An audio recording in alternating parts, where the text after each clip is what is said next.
Damn, son, where'd you find this?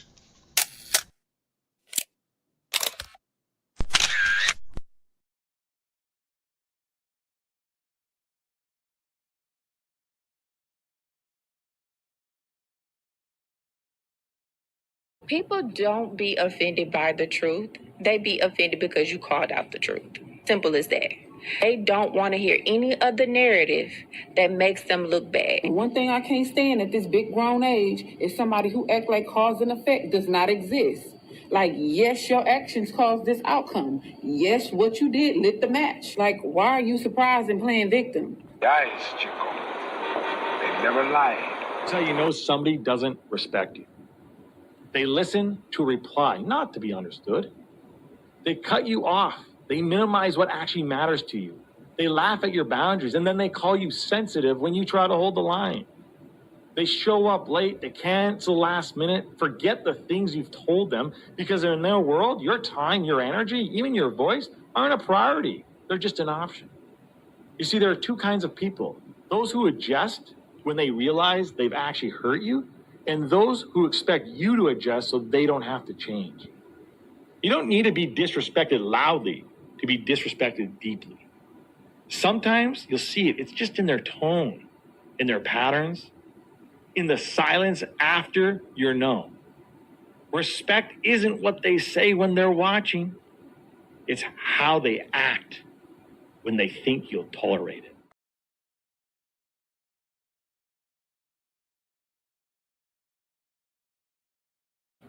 Mantra, slave song, slave ship, rip skin, made me rip bones. But no matter how close I hide, my ancestors speak. They tell me the tide isn't friend on us like we're weak. I haven't been getting sleep. Longing to sing until I surpass peak. Until they think we are equal, please. All I want is peace. My ancestors beat drums until their bones would bleed. Begging the generations remember our story.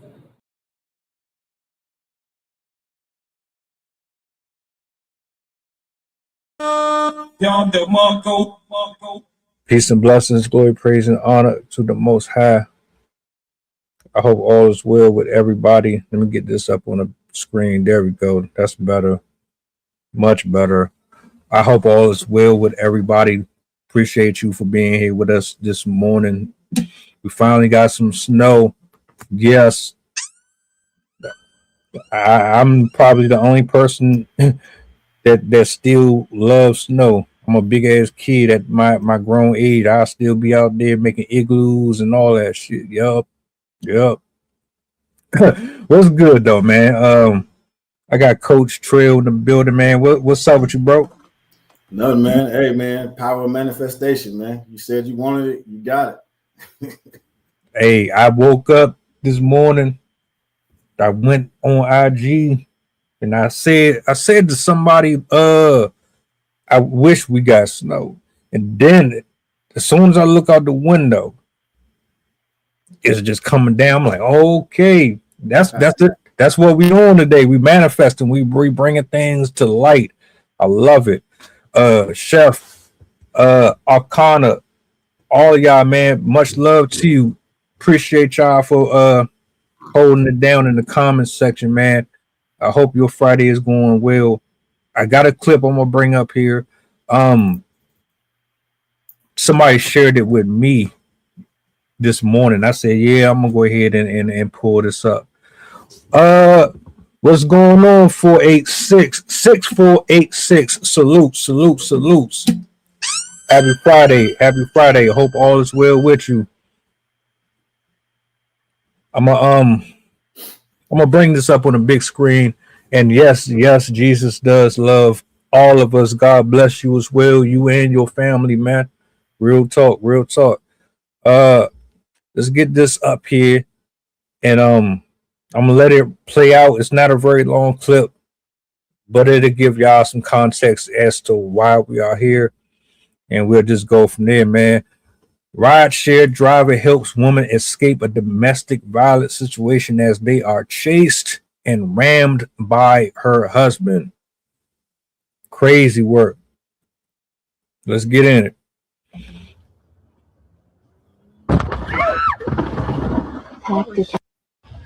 Oh, what the? Oh my God!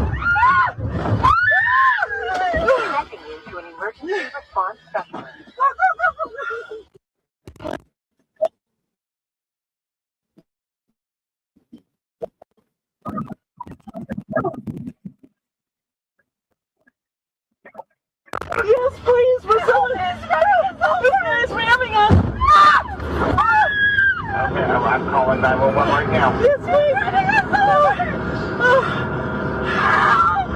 Help, please help! Oh my God! No! Help us! Help!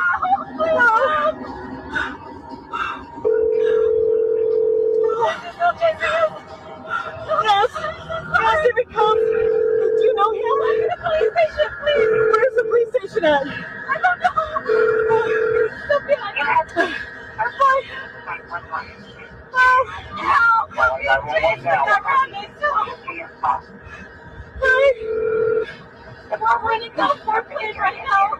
You guys, I'm in the lift driver. Yes! I'm in the lift.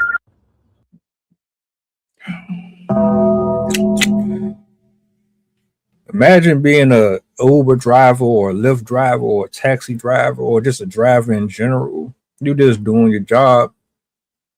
You get a ping to go pick somebody up. You just think, oh, I'm just about to give me another passenger, make me a couple dollars here and there. But the catch is, this is a particular case. This ain't no regular driver or regular passenger. Nah. This woman is trying to escape something. Now, I don't know what the conversation was when she got in the car with the woman. I don't know if she gave her a heads up about what was going on. But you get this woman in the car with you. You get ready to pull off, and then out of the blue, some random person just starts following you and then ramming into the back of your car.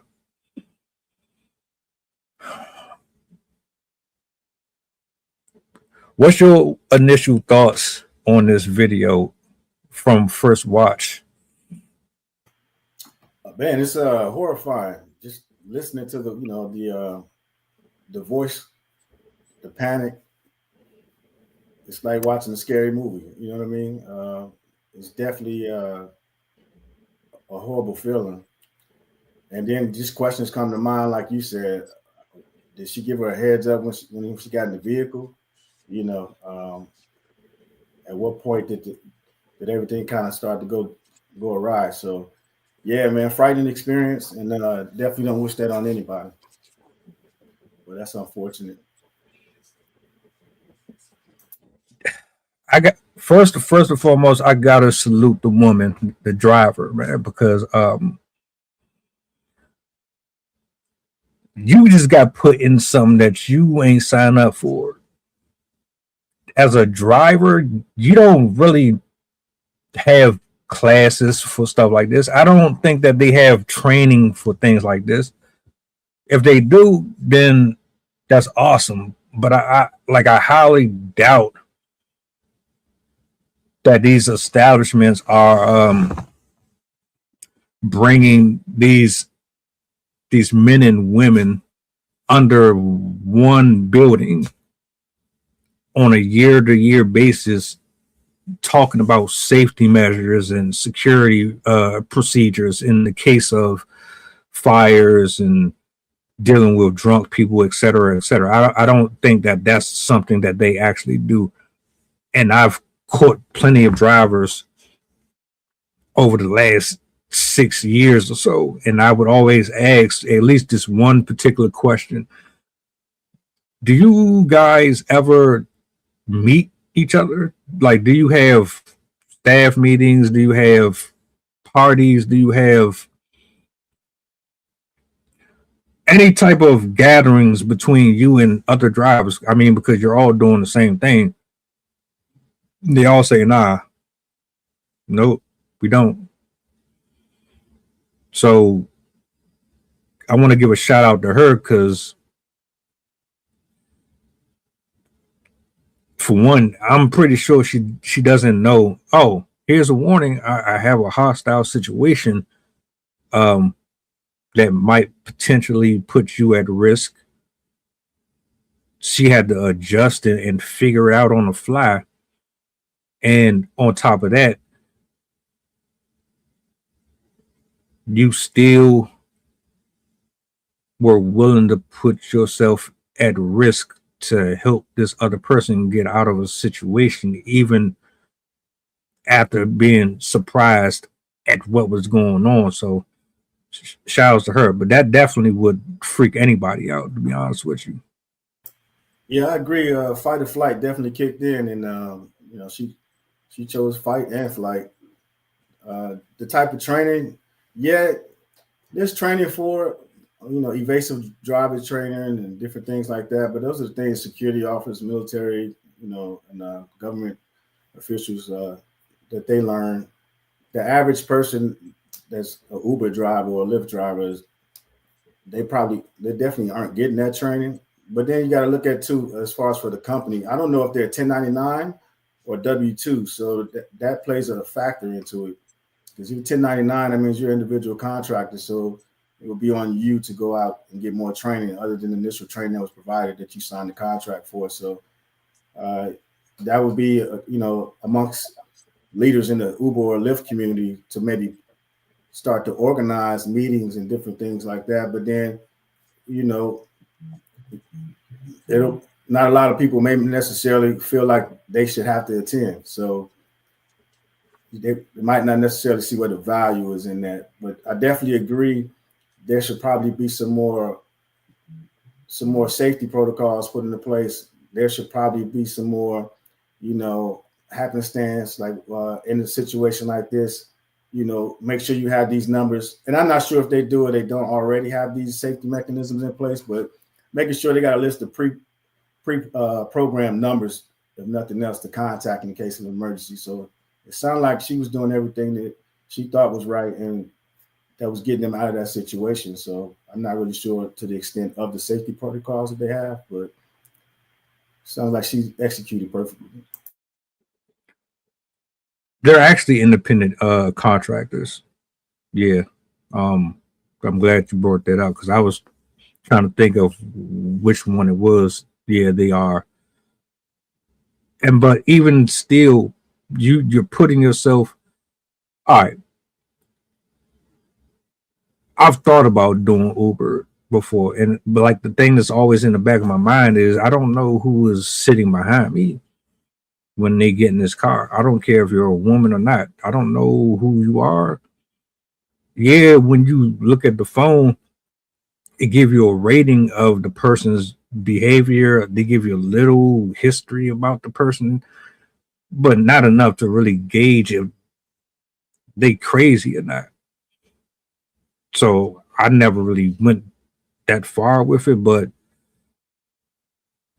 you would think even as a multi-million-dollar company, that would be a priority.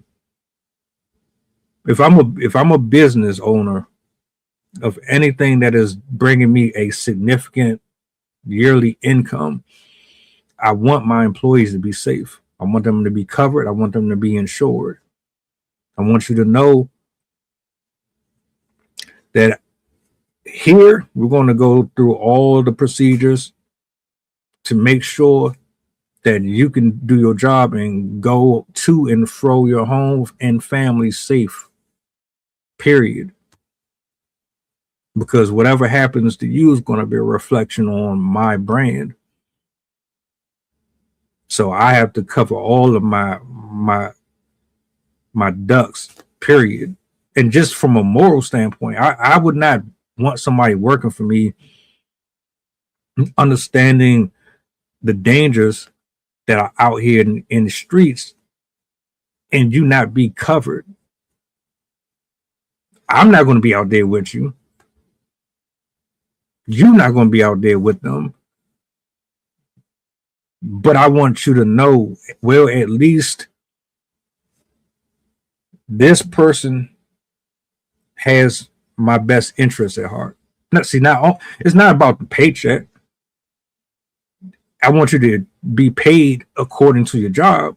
Cool, but I want you to also be protected too. They definitely need to upgrade their procedures and things of that nature. Now, as far as the domestic part, the guy crashing into the car, that's where I want to get. because that is absolutely crazy. What is going through your mind to get in the car and then follow this woman and then proceed to crash into the back of someone else's stuff? What type of rage and anger and whoa, you put your life in danger. You put the driver and your wife and probably other people's lives in danger doing that. That is fucking crazy to me. How did we get here? Yeah, but you're saying that like he just woke up that morning and just decided to do it. I mean, I'm sure there was a series of events that probably led up to that. You said, how do you get there? By not taking care of yourself mentally. I'm sure there was stages. He just didn't get to the point where his initial reactions or triggers was to jump in the car and start ramming somebody. And I don't know what the exact situation was, if her actions may have triggered some of his traumas. Not saying that it's acceptable, but that happened. But I mean, that could be something that triggered it. Is maybe the lack of communication, empathy within whatever the situation was. And then, like everybody always talks about, is red flags. So obviously something was leading up to this point, and this could have been a point where she was seeking refuge, within that vehicle, looking for a safe space to get away from the individual and not providing closure or conversation on the other side, maybe triggered that person to respond. Maybe alcohol could have been involved, or any other stimulant. So there's a lot of things that it could have contributed, but it definitely could have been stopped prior till if people identified some issues at hand and maybe sought to get some help. I mean, it's pretty clear that something happened before they got in the car. But what pushes somebody to that point, though? Like, I don't care how much you trigger me, especially a woman. I don't care how much you scream and yell and do all that. I'm not about to lose my shit. I don't even care if I caught you in bed with another person. I'm not about to risk my life and throw it all away over that. Why? Because one, let's say I decide to crash out. I'm in jail or dead because the alleged guy is quicker to his weapon than I am mine, or I don't know he has one. So I end up in jail or I end up dead. She survives and then she still eventually moves on. Or it's not even that extreme. I put my hand on her, I still go to jail. And she still ends up sleeping with him or somebody else. But now I'm doing time behind her actions. But that's just hypothetical. We don't really even know what happened here.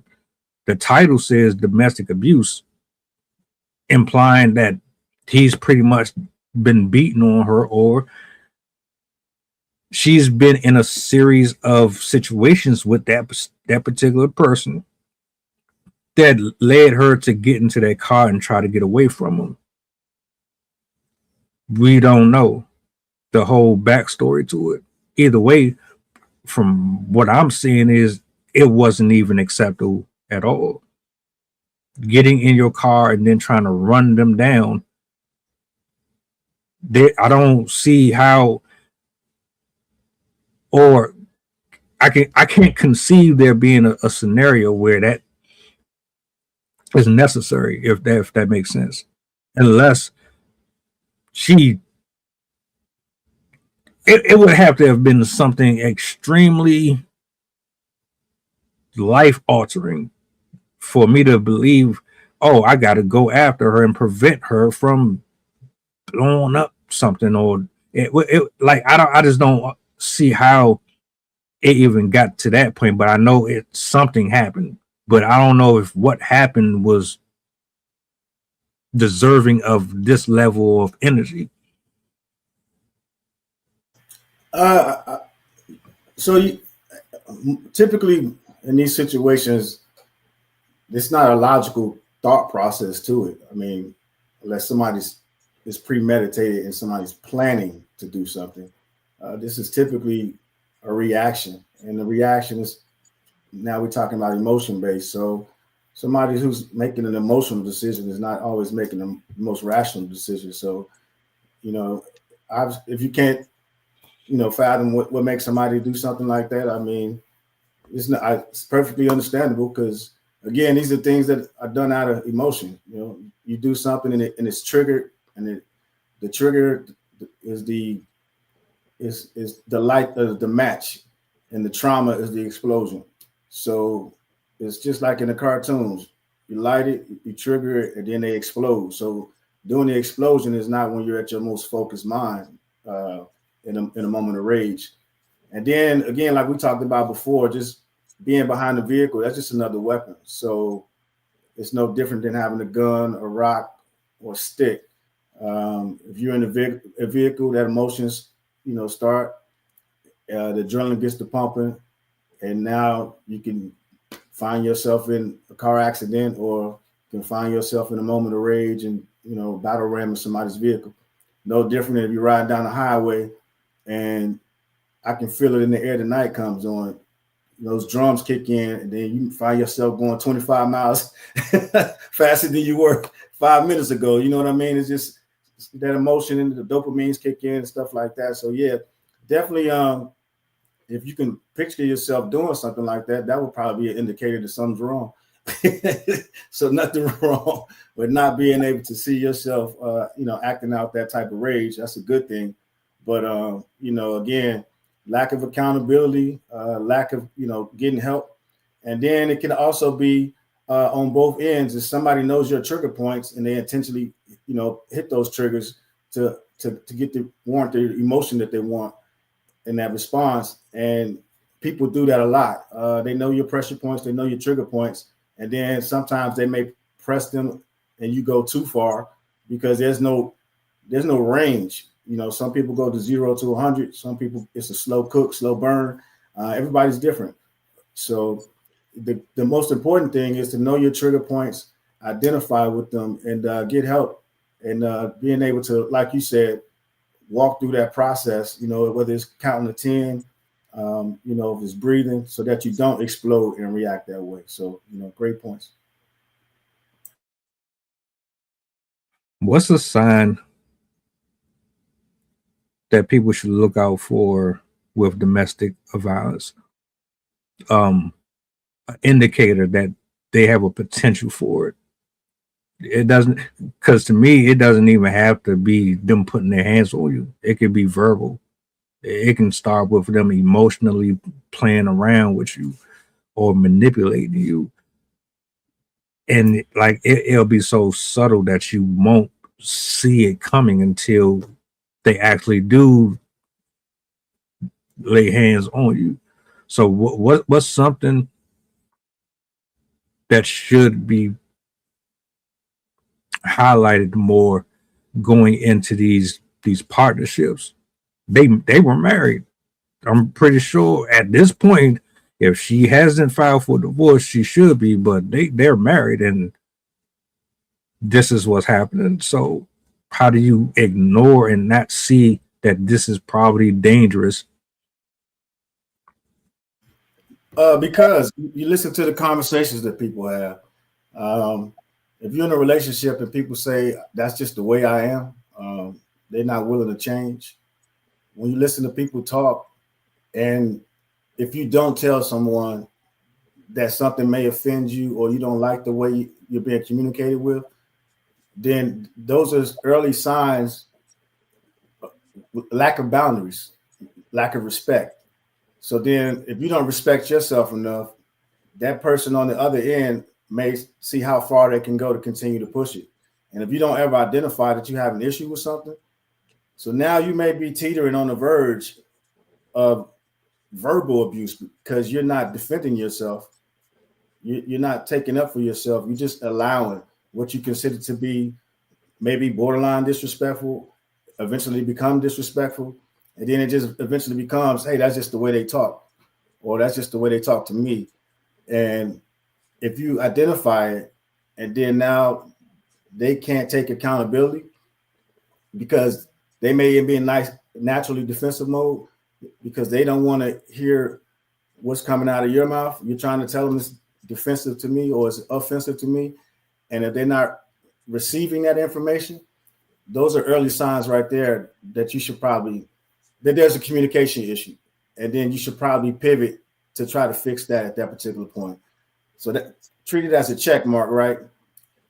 You shouldn't be, you probably won't go any further in your relationship because that's the first check mark to identify that there's issues. Now, if you muscle through it and push through it, because people just say that, well, we've been together for this long, we can figure it out, which is not necessarily the case all of the time. It may be some of the case some of the time. But right there, you, as people say, red flags, check marks, whatever you want to call them, you're posting them. And then you look at the trail behind you as you keep muscling through in a relationship, you'll see the things that you allow by your quote unquote red flags or check marks along the path. And that's what your buildup is to disrespect, leading into verbal, nonverbal abuse, leading into somebody getting upset. And then now they can't figure out how to handle it with their hands. Their words, then the hands may come into play, or, not necessarily something more, just escalating over time. And those are your little signs along the way to see that and identify with it. But people tend to choose and turn a blind eye to it. That's a fact. At this big old age, you should not be getting married or getting serious with anybody until you've gone through what I call that vetting stage. The difference between dating and vetting means all the difference. This woman got married to a man that she didn't know, or maybe she got married to a man that she did know and she didn't know how to leave. Where was your family at? Where was your friends at? The people that told you this ain't a good look. Maybe you need to listen to us more and back away from this. He don't mean you no well. Or maybe you just ignored them. Like you said, you ignored the signs and you continued moving forward with this because of whatever reason. And now we are here. This ain't a blame game. We both have to take the responsibility for how we got to this destination, because it takes two to be in this relationship, right? You opened your legs to him. You said I do to him, but he has to take responsibility for his part. You have an attitude problem. You have an anger problem. You might be possessive. You might be a narcissist. You might be a cheater. The list is very extensive here. We don't know. We don't know if she was a good woman. We don't know if she was a horrible woman. All we know is we got a scared one in the back of a car, fearful of her life, and rightfully so. No matter how we slice or try to paint our own picture of the situation itself, what I saw is what I saw. What I didn't see, I can only speculate on. Bottom line is, she should have never even been in that situation in the first place. But we all find ourselves in places like this at some point. It might not be to that extreme, but you know how you got there. You know how much it costs you every day to get on the bus and on the train. You know how much it costs you to fill your tank up. You know how many hours a day you got to work. You know when you got to punch in and clock out. You know who to call when you need money or you need a favor. You know who's not going to listen or put up with your crap. This ain't no different. I don't condone what happened here. Whoever this dude is, I wish I be really hoping that more people would give both sides, because you always hear one side of a story. And in most cases, when you're on social media, you never hear the guy speak on stuff. They don't care enough. It's not that big of a deal for them to have a whole bunch of attention on them. But it would be nice to get some context in these situations, though. Yeah, I don't know if they don't care enough. I just think it's not amplified enough. I think right now you gotta. It's a lot of men out there that's trying to get help. It's being overshadowed. It's not, it's glamorized. It's not as popular.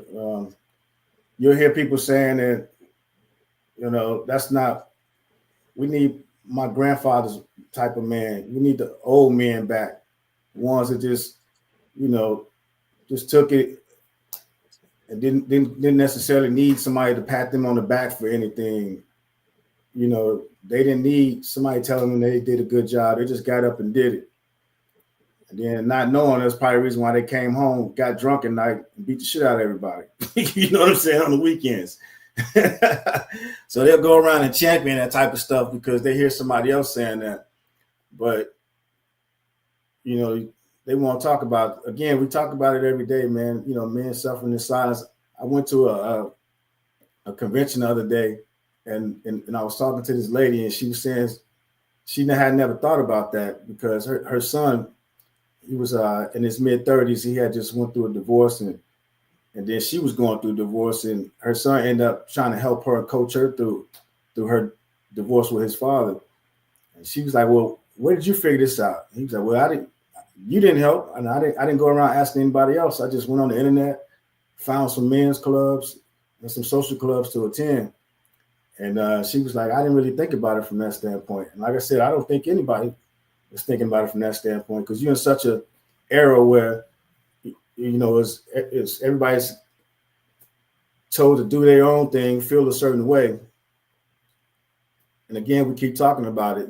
Check on the strong people.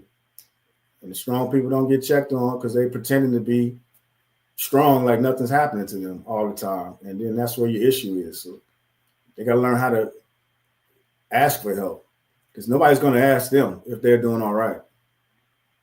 You got to call people out. Hey, look, I'm going through some shit right now. You hadn't even stopped to ask me how I'm doing. You know what I mean?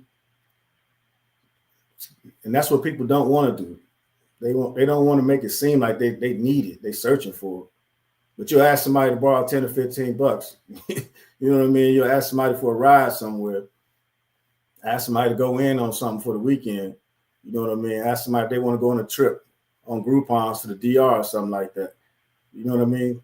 Men need to start getting together and going on guys' trips, retreats, trying to figure out a way to get their mental health together. But you got to want to do it, though.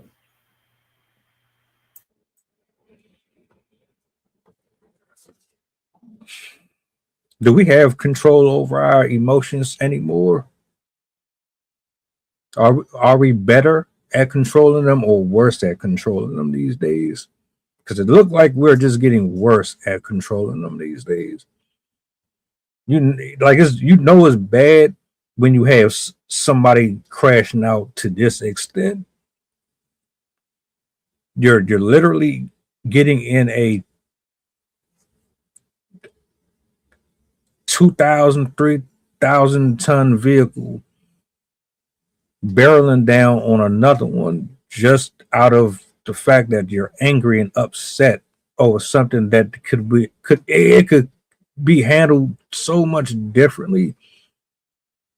So the only way you know how to release that anger is by destroying someone else's property and causing the harm.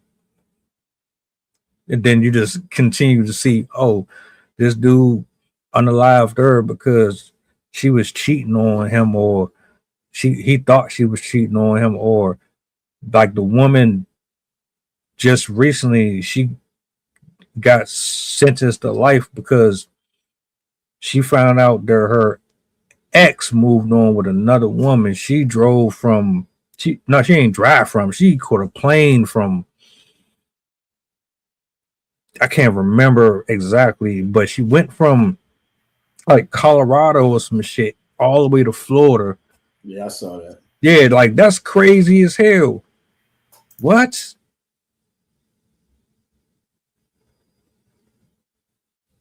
Yeah, man, it's just a different time, man.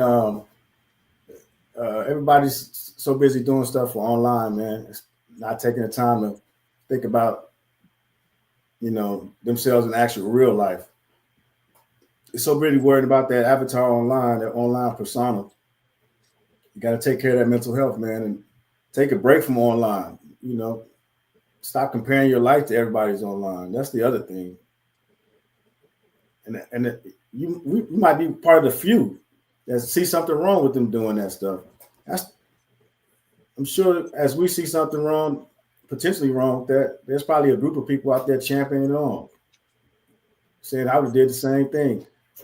So, I mean, again, it starts with the culture, starts with the education piece. You can teach people all day long, how to handle themselves, how to seek help, but they got to want it, man. That old cliche of, giving them some water, they got to be willing to drink it.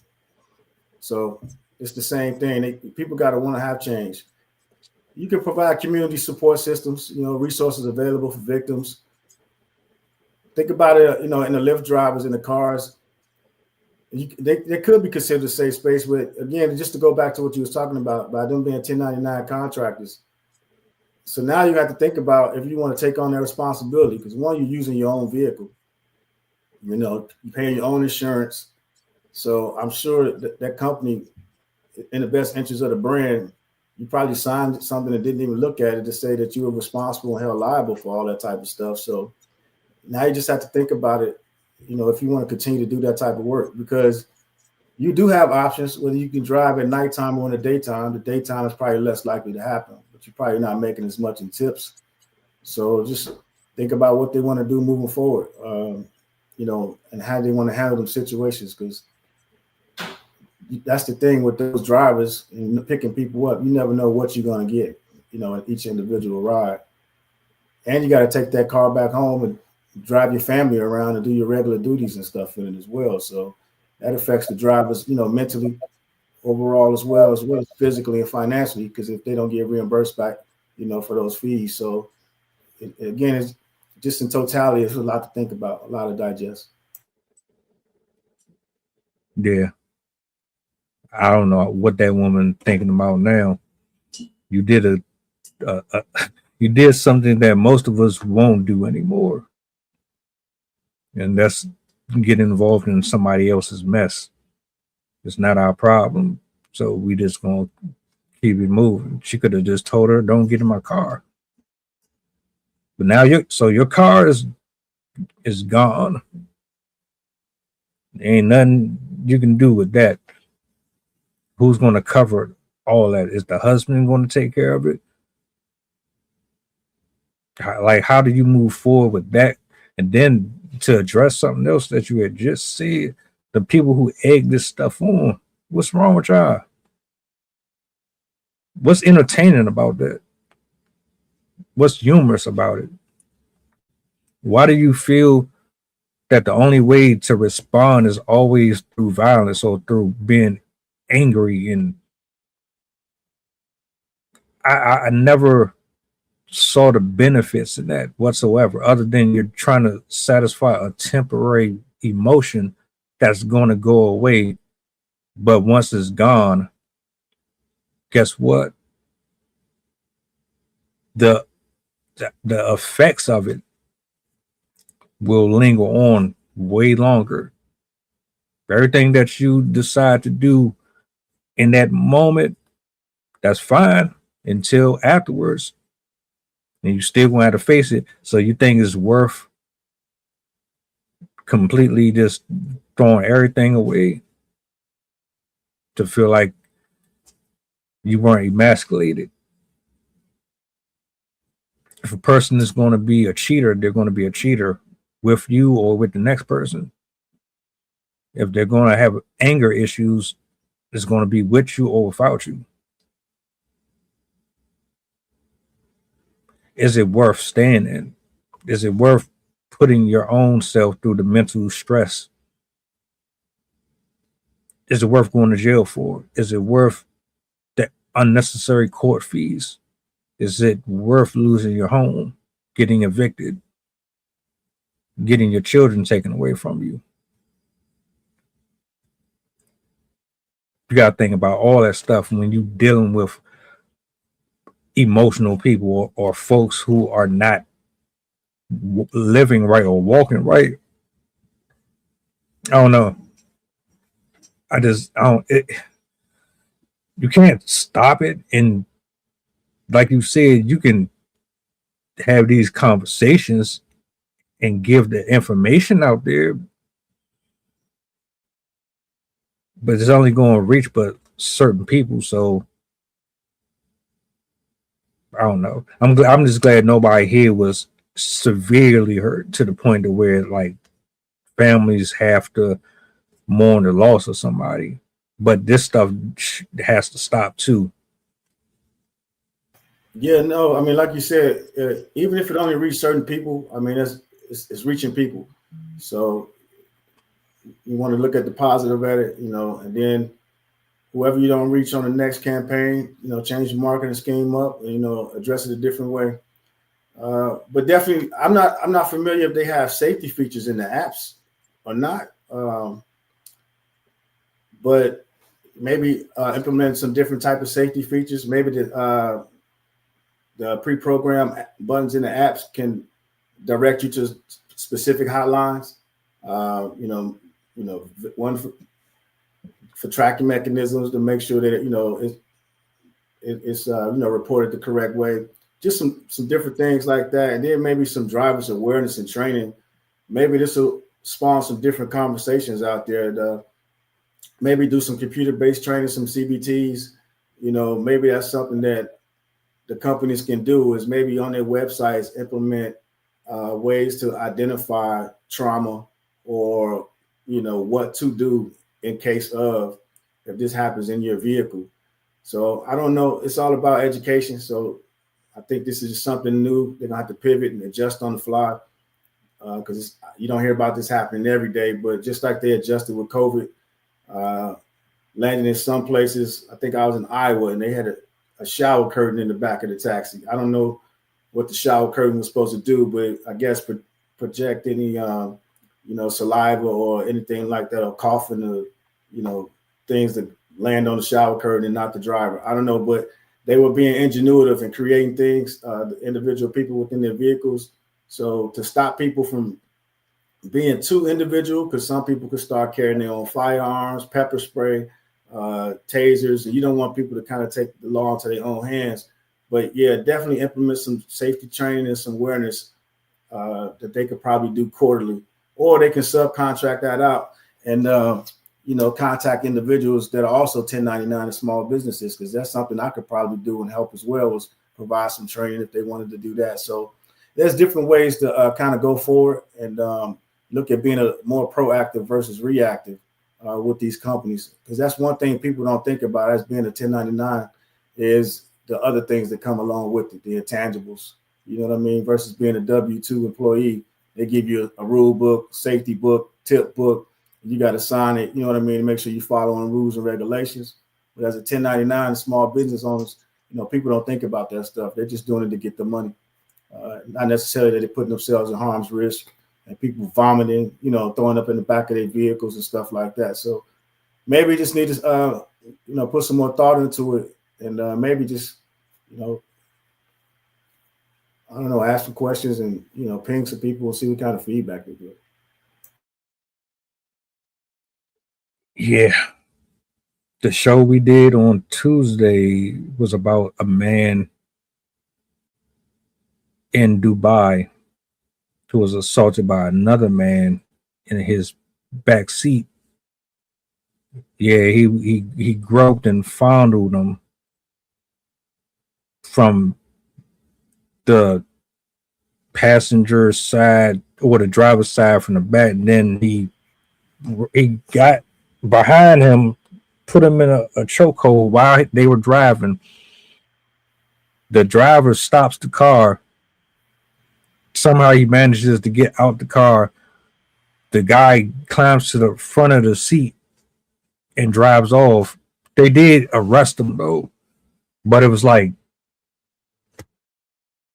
stuff like that is why we are having this conversation in the first place, because whether or not you are the driver or you are the passenger, there needs to be more conversations about safety on both sides, because you just don't know, but you gotta be prepared for that stuff. Well, I mean, you look at the back in the day, you look at the taxis, man. I mean, obviously they had plexiglass and everything else breaching the front and the back seats.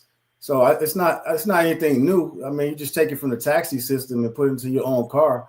You just reinvent the wheel all over again. So if you look at the model that they've had with taxis, for over 50, 60, 70 years, you probably, if you're using your personal vehicle, eventually they did it for a reason.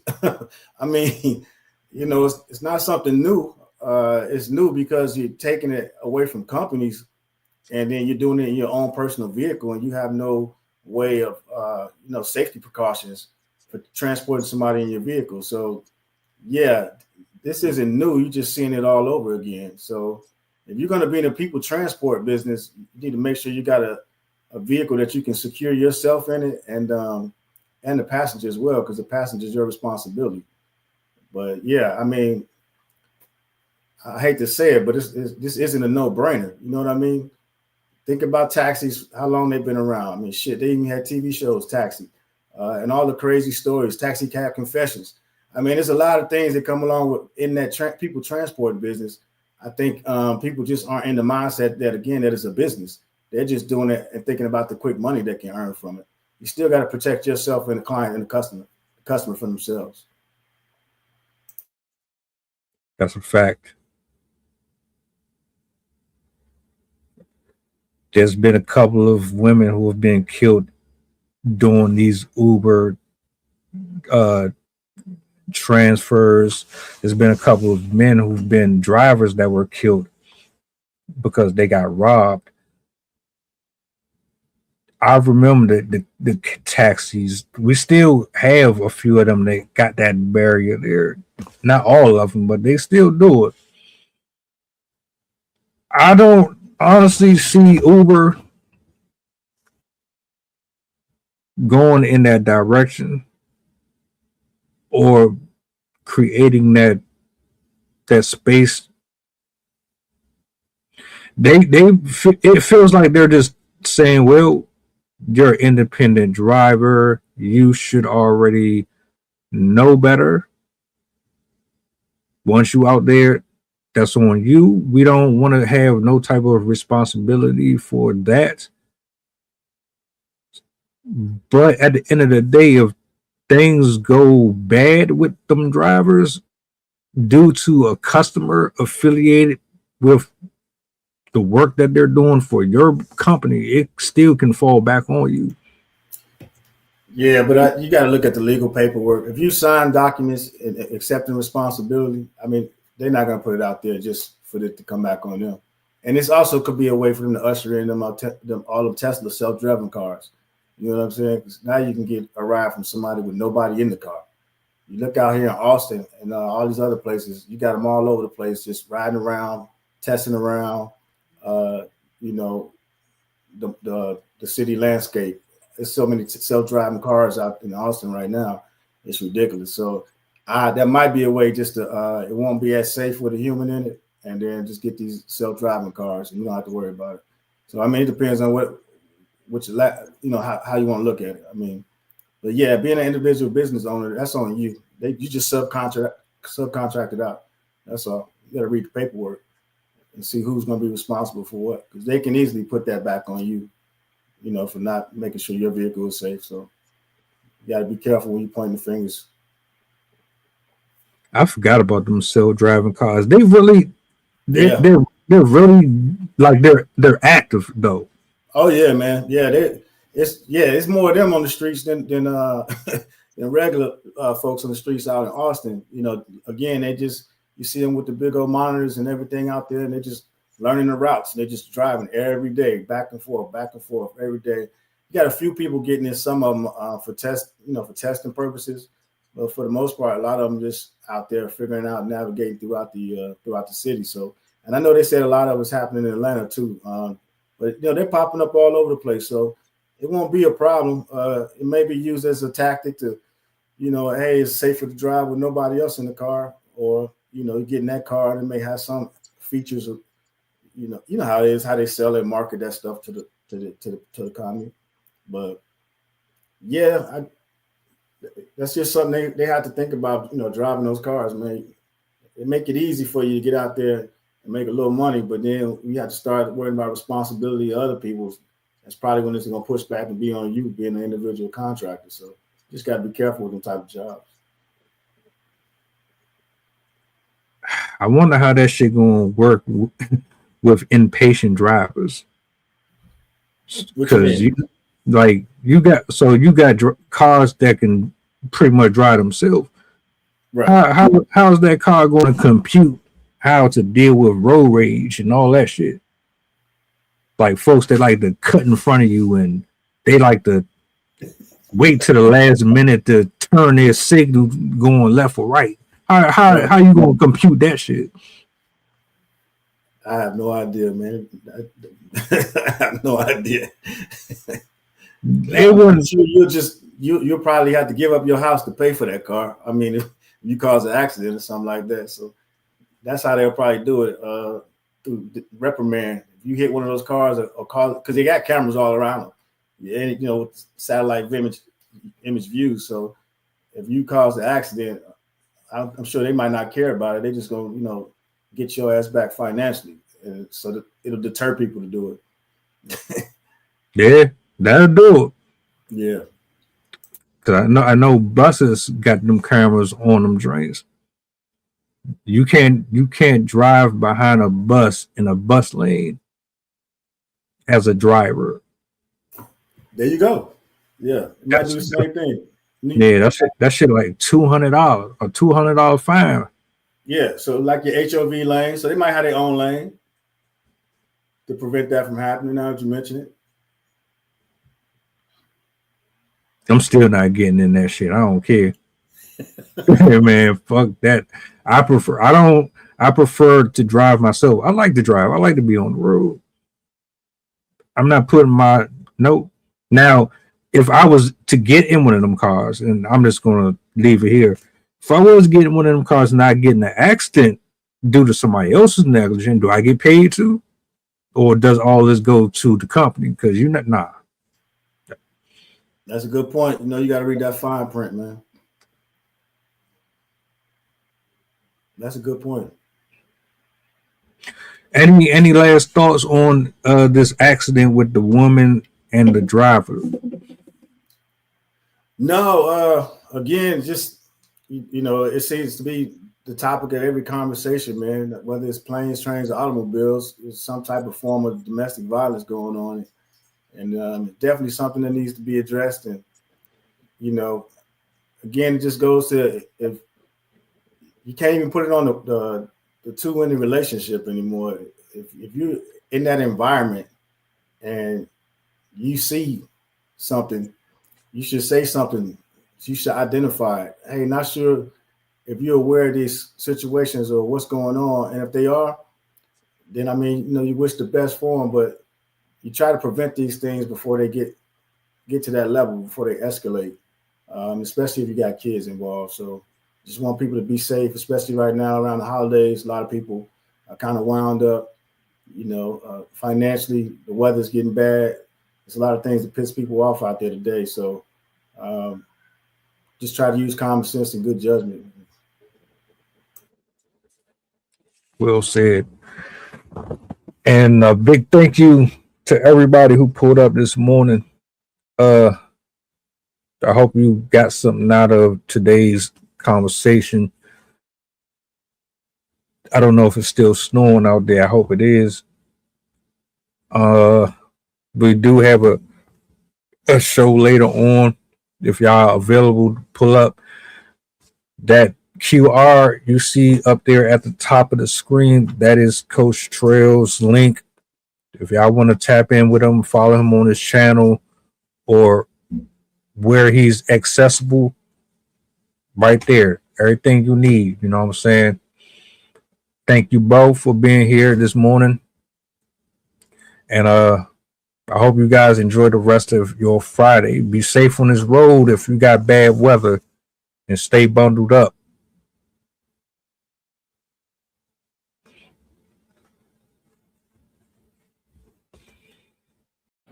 Mantra, slave songs, slave ship, rip skin, made me rip bones. But no matter how close I am, my ancestors speak. They tell me the tide isn't friend on us like we're weak. I haven't been getting sleep. Long in this sing until I surpass peak, until they think